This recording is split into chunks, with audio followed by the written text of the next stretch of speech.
I am perfection itself manifested. I am love itself personified. I am wealth itself created. I am George. We are all George. Like this video to claim this energy. Okay, real talk. You have watched approximately 47 manifestation videos. We have made a vision board. You did the 369 method for 3 days and then forgot. You journaled your future self who apparently lives in a penthouse and drinks green juice. You said, "I'm that girl," in the mirror every single morning. And you're still here watching another manifestation video, which means either manifestation doesn't work or literally everyone has been teaching it wrong. Spoilers, it's the second one. Because manifestation is not complicated, it's not mystical, it's not a secret elite technique that requires 47 steps and a specific moon phase. It is actually the simplest thing in the world. And by the end of this video, you're going to be genuinely annoyed that nobody told you this sooner. Let's get into this. Forget everything you think you know. We're starting from zero. Here's what manifestation actually is in one sentence. You get what you are. Not what you want, not what you visualize, not what you journal about, what you are. Think about it like this. You know in Euphoria how Cassie spent an entire season manifesting a relationship with Nate? Vision board energy, completely obsessed, thinking about him constantly, doing everything she thought would attract him. And what did she get? Exactly the chaos her identity was vibrating at. Because her identity was, I need someone to choose me to feel worthy. And the universe very literally kept giving her exactly that experience on repeat. That is not bad luck, that is manifestation working perfectly. Your identity is the signal, reality is just the echo. So when people say, I've been manifesting money for 2 years and nothing is happening, something is happening. You're manifesting the experience of someone who believes money is always just out of reach. And you're getting exactly that every single day perfectly on schedule. The algorithm of the universe has no bugs. It is just running your code. And right now, your code says, I am someone who wants things but doesn't quite have them yet. Here's where it gets funny, and by funny I mean painful, but make it funny. The entire manifestation industry, the courses, the coaches, the 47-step methods is built on a very profitable misunderstanding. They convince you that manifestation is something you do, a practice, a ritual, a technique you apply from the outside. But it's not something you do, it's something you are. And that distinction changes everything. You know how in The Boys, Homelander looks exactly like a hero. He has the cape, he has the poses, he says all the right things in public, but underneath, his identity is completely broken.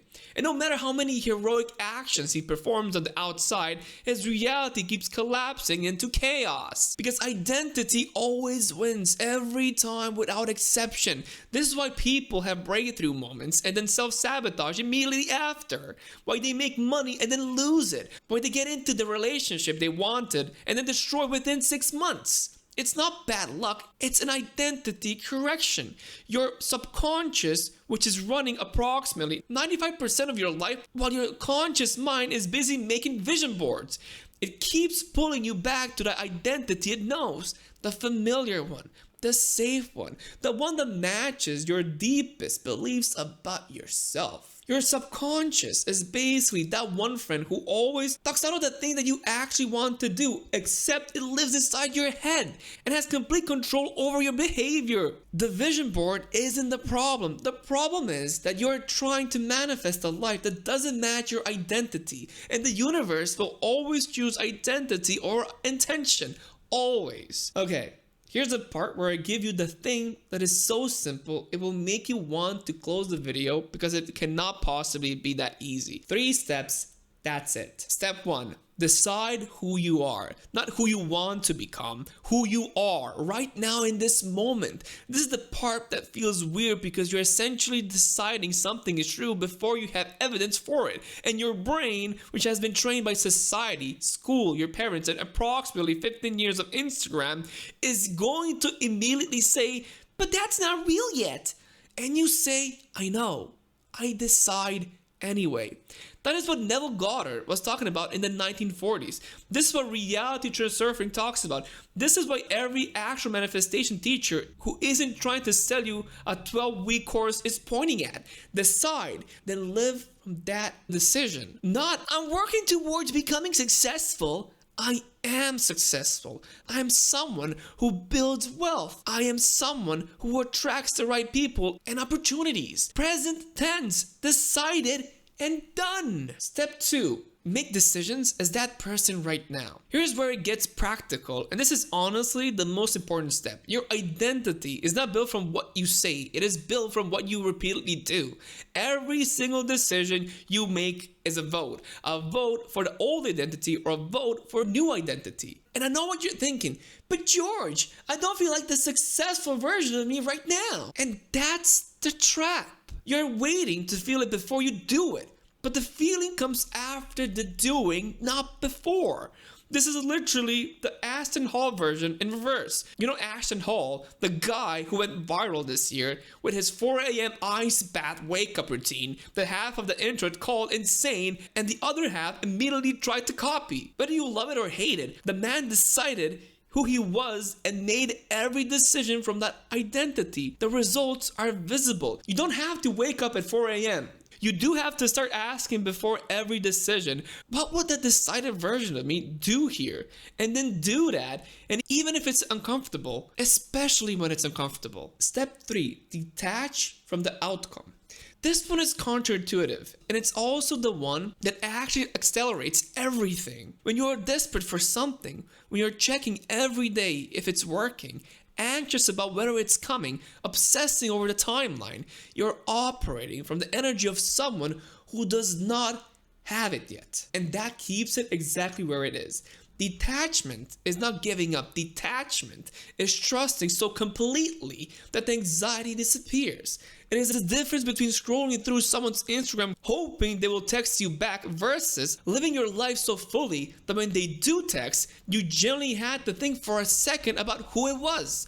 That energy, that calm, unbothered certainty, that is what pulls things towards you faster than any method ever will. Let me give you the non-spiritual explanation, because some of you are watching this thinking, this sounds like Delulu culture, and I respect that. There is one thing that blocks all of this. One thing. And I need to say it directly. Importance. The more desperately important something feels, the more you need it to happen to feel okay, the more you push it away. This is why the person who needs to make money this month keeps struggling. Why the person who needs a relationship to feel complete keeps attracting the wrong people. The neediness itself is the repellent. And I know what you're thinking, but George, how do I stop caring about something I genuinely want? And the answer is, you do not stop caring. You stop being anxious about it. There's a difference between wanting something with calm certainty and wanting something with desperate anxiety. Calm certainty says, this is mine, it is coming, I am already the person who has it. I do not need to check every day if the universe got my order. Desperate anxiety says, please, please, please, I need this to happen or I will not be okay. The universe or your subconscious or whatever framework makes sense to you responds to the first one. It runs away from the second one like it just saw the Coldplay camera pointed at it. Lower the importance by caring less, by trusting more. So here's a summary, and I want you to actually write this down. Manifestation is not a technique. It's an identity. You get what you are, not what you want, not what you journal about, not what you put on your vision board, what you are at the identity level. So step 1, decide who you are right now, not someday. Step 2, make every decision as a person starting today. Step 3, detach, trust, live like it's already done. This is the whole thing. That is manifestation. No moon phases required. If this resonates with you, leave a comment down below all the manifestation methods you've been trying that are not working for you. And then write down what actually is working for you and why you think that happened. It didn't happen because the method worked. It happened because you believe that the method does work and that the method will work. So thank you so much for watching, and I'm going to see you in the next video.